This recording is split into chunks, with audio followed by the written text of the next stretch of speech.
The beautiful phrase that Allah has said in the Quran is that whatever you're going through, whatever difficulty you find yourself in, you have to seek help through patience and prayer. He will always provide you in a way out from every distress, especially when you turn to Him. Prayer or salah is a comfort for our soul.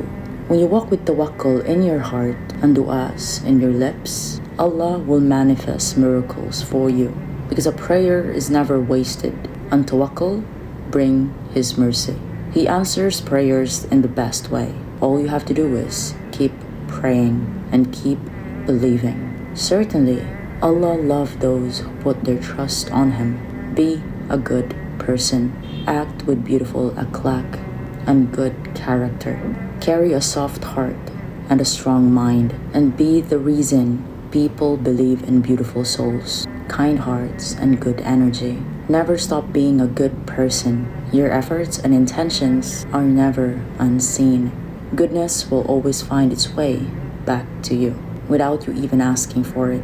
Always remind yourself that this life is a test, period.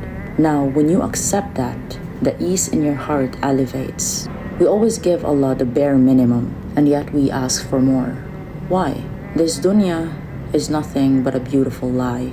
Allah described it as an adornment. That's including our kids. They are all adornment for you. They don't belong to us, with a borrowed joy to reflect on, to sacrifice, and to be patient. Islam always teaches us to don't let the tough times destroy you, and not let the good times distract you, and to remember life is just a test. Allah does not burden a soul more than it can bear.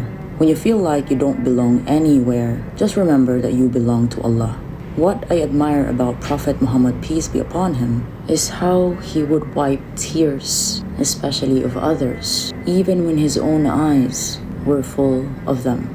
He buried his children with his own hands, and yet he still taught the world to be gentle.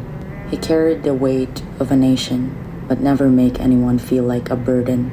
Lost his mother, father, and wife, and even children, and still found in his heart to pray for you and me. When they threw stones at him, he didn't curse them. He made dua for their hearts. Even in his final breath, he was worried about his ummah, about you, about the women. They mocked him, they hurt him, they rejected him, but his response was always mercy. He stood all night in prayer, not for himself, but for you. Smiled at people who tried to destroy him. And that's not weakness. That is prophetic strength. And most of us is having hard time doing that. He was the most beloved to Allah, yet lived the hardest life. This proves that trials are not abandonment. It is faith. Assalamu alaikum.